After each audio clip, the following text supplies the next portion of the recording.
I heard a guy on the phone say, "What are we gonna do when he goes to jail?" And I hung the phone up, I went upstairs, I said Marjorie down, I said, "Marjorie, we got a problem." See, my first big check, I had been living in my car for 3 years, I was struggling. And I had went to Montreal Comedy Festival, and I entered this Just for Laughs Comedy Festival, and I killed. I mean, I killed, man. First night up, I had these Canadians screaming, man. And ABC was there, and ABC asked me to come to the Four Seasons Hotel on Friday. I had nothing, man. They didn't know, man, I had caught a bus up, crossed the border in the car, caught another bus. I didn't even fly there. That's how broke I was, right? And I went to the hotel room and they said, "We loved you. We'd like to give you a holding deal." And I said, "What do you mean by that?" And they said, "We want to pay you not to do business with anybody else but us at this festival. Because as you perform, people of other networks are going to want you." So I said, "Okay." A guy came out the back and gave me a check for $50,000.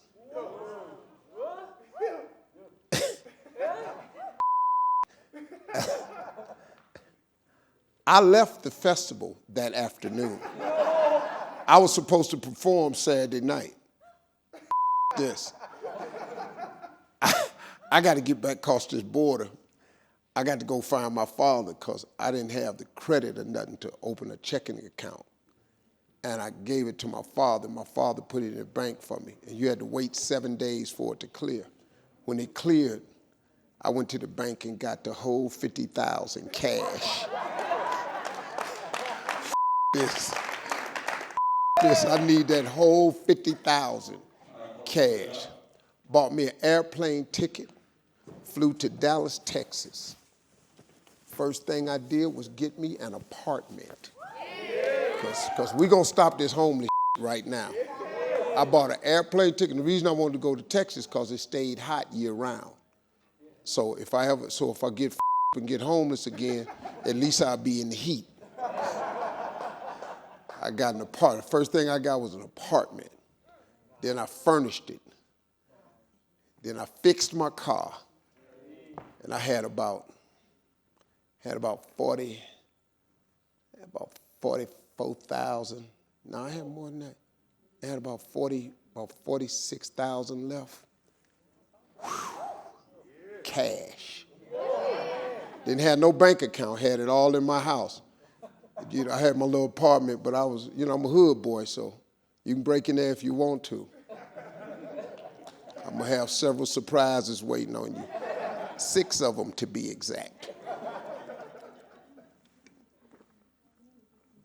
Got my car, and I rode around just eating. I see a restaurant, I go in there and eat. Drive around, see another restaurant, I went and ate. I was eating so much food, man, because I had been homeless for 3 years. And then I would just drive back to my apartment and just walk in my house and take another shower. I took about 7 showers in one day. I took a shower every hour. I had not had a bathroom in 3 years, man. I showered about 7 times a day and went to restaurants. And then I met this chick. And that was it. She was fine, had about $45,000. She said, "I think you're nice. I love you." I got in a huge tax situation in 2008 because my divorce was in 2005, and my accountant had gotten in cahoots, and next thing you know, my accountant died, and a girl that worked for him called my lawyer and said, "We have a problem." She had found on the floor all my tax forms for 7 years, signed and with the checks stapled to them. So I'm thinking, I done signed and I done stapled the checks. Well, they were cashing the checks, keeping the money, and not turning in the tax form. They took the money out of the account that matched the exact, because I wasn't watching it so like you could that. just see 100,000, 100,000, 600,000 Yeah, you looking at it, I got paid. deducted. Yeah. So I'm thinking it's the check. Little did I know, it was some people taking the money out. For 7 years? For 7 years. How much money did that? I ended up owing $22 million. Wow. $22 million with the penalties. So now, listen to me, man. Me and my wife in 2008, I get the call. And the way I found out was, my lawyer called me and said, hey man, we got a problem. You haven't paid taxes in 7 years. I said, man, what are you talking about? I paid taxes, I've been writing the checks and all this here. Oh man. He said, this woman found your taxes in your accountant's office on the floor. Every tax check I had written and every was stapled together for 7 years, quarterly taxes, all of it. So he said, man, that's tax evasion. You can go to prison. And I said, what we gonna do? So he said, hold on, man, let me get some lawyers. So he called up some tax accountants out of Chicago. These boys was the best. And they set me down and they said, man, we got a major problem. He said, I got a friend working at the IRS. Let me take the first year. We took the first year and we sent it in.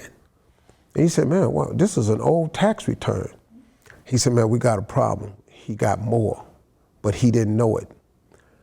And so we need a tax payment plan. So the tax payment plan was so astronomical that it was no way I could pay this. So the deal was, if you miss one payment, we come and seize all your assets and you go into jail. That was the deal. So the way I found out I was in real bad trouble was my accountants, my former manager, lawyer, got on a conference call to discuss it. But they sent out an email with the conference call number to my assistant. But it wasn't supposed to go to me. She inadvertently gave it to me. I wasn't even supposed to be on the call. So when I logged in, they were already talking and I just didn't announce myself. And I heard them say, nobody can live under this amount of stress. There's no way he can pay the back taxes, pay his current taxes, and his living expenses. And I heard a guy on the phone say, what are we gonna do when he goes to jail? And I hung the phone up, I went upstairs, I said Marjorie down, I said, Marjorie, we got a problem. When I explained it to her, Marjorie started crying. She sat down and cried. My wife cried for 2 straight days. She said, Steve, what you gonna do? I said, I'm gonna go to work. I took every comedy gig in this country. I signed every contract. I went to work, man. I worked every single Friday, Saturday, and Sunday. I went to every venue, the Verizon, Staples Center, MCI, Phillips. I sold out the Fox. I went everywhere. I stayed on the radio, man. I'm coming, sold out. I never missed a payment. And for 4 years in a row, I was sending $650,000 a month to the government. Plus, I had to pay my current taxes. The new taxes. I couldn't get behind on nothing. And I was living. So I was credit cards, running them up, paying them off. And finally, man, in 2012, I sold 49% of my radio company to iHeart. I got a check, man. I got me a check. And then, so I paid the government completely off to zero. And that was the first time, man, I could breathe.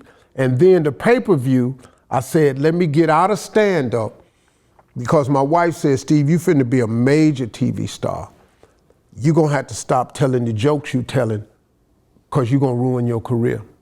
Because she saw the political correctness turning. And so she said, Steve, you can stop if you want to. I said, baby, I can't ever stop telling jokes. It's who I am. She said, well, okay, but you gotta watch what you say. And all of my TV shows are sponsor driven, the radio is sponsorship driven. I said, man, let me get out of this because I need time to go do more TV. And so I did one last comedy show, but I did it on pay-per-view. And little did I know, for $8, you could watch my last fight. I had no idea how many people was gonna tune in for that. I made a lot of money. It was the biggest single paycheck I ever made. And next thing you know, I was back. One of my daughters is an equestrian rider. She rode horses. She asked me for a horse, I bought her some horses. You believe that? I asked my daddy for a horse. He told me you better go outside and put some hair on your bike.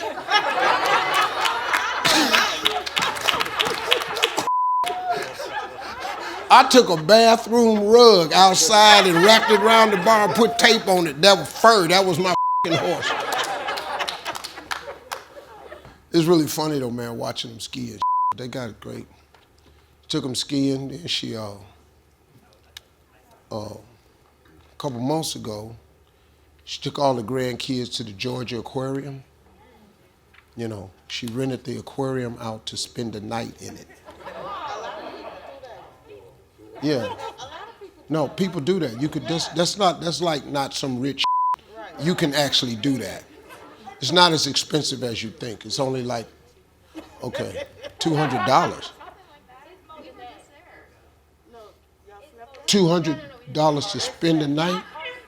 I was finna say, that's great. I'm gonna send their ass back Friday.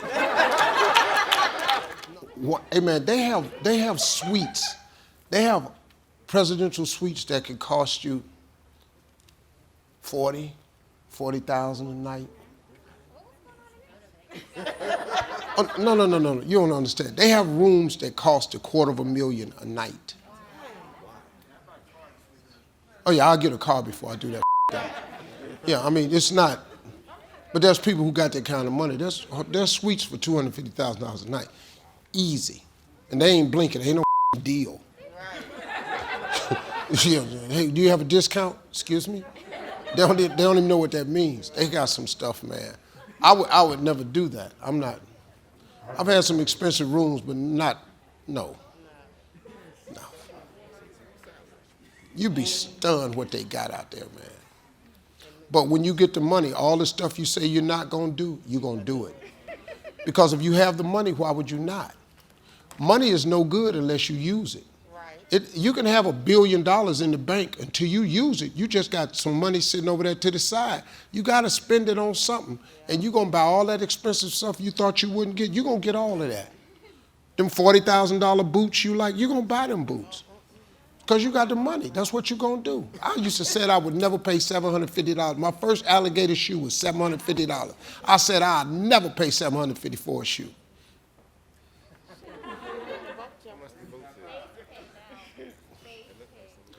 I can't find a shoe for that now. You get the money, you're going to spend it. Or else it's no need of having it. You're going to pay a lot of money for a house because you got the money. You're going to buy the same house Jay-Z and Beyonce bought, $80 million. You're going to go give them cash. $80 million cash. She said, I am.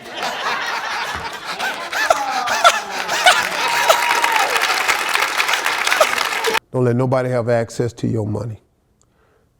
Even if it's your wife, you still got to watch it yourself. Because little did I know, man, I wasn't moving the money. Yeah. The only other person that could move the money had access to the account. So when you withdrawing the money out, like let's say tax was $600,000. And you take exactly $600,000 out. I'm thinking that's the check cleared. Oh. Wow. They never the exact amount. I don't care if it was 1.2 million 32 cent, 1.232 cent got took out exactly. So I'm thinking, I'm just looking at going down the sheet, not realizing that check ain't cleared. And that's what happened, man. I got burnt. And that happened for 7 years of money, man. So my first TV check, I bought somewhere to live. My first apartment was, the rent was $185 a month. But you know, this was 90s, early 90s, 185. I just had one big room. It had a bathroom in it. It had a refrigerator and kitchen. That's all I cared. I sat up all night just leaning up against the wall. I had a door and a bathroom. It was 8 months before I bought a bed because I had been sleeping in a car. So I'm sleeping on carpet. I'm stretched out. I didn't even miss the bed. So it took me 8 months to buy a bed, man. I was so happy to have a door with a lock on it and a bathroom. So that was the first thing I bought. Then I bought me some clothes. And I said, and one day I was sitting up in the house, I said, man, I need some furniture. So I went and bought me a table that I could eat on and loaded that refrigerator up. That was the first thing I bought with money. I was excited. Then I got on TV, and then I went to Cleveland and bought my dad a car, and then my third check, I had enough money for a house. And I bought my mom and dad a house. That was the first thing I did with my money. Flew them to Texas, show them the house, they ain't even want it. They thought it was too big. It was a 3-bedroom. The house was $126,000. It was in a brand new community. They didn't even want the house. For 2 different reasons. My mother said, I can't go to church down here. My church home ain't here. And we lived in the dry county, and my daddy found out they didn't have a liquor store. So my mama didn't want the house because she wasn't her church home, and my daddy didn't want the house because they didn't have a liquor store. 2 totally different reasons.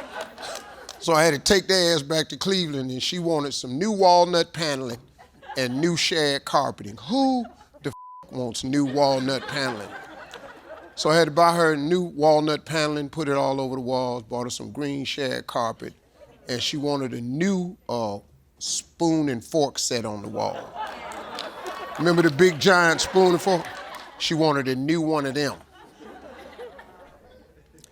And then my father, they replaced the picture of, we had Martin Luther King, Kennedy, and my mother had a picture of Jesus on the wall, but Jesus was white, so my father had that taken off.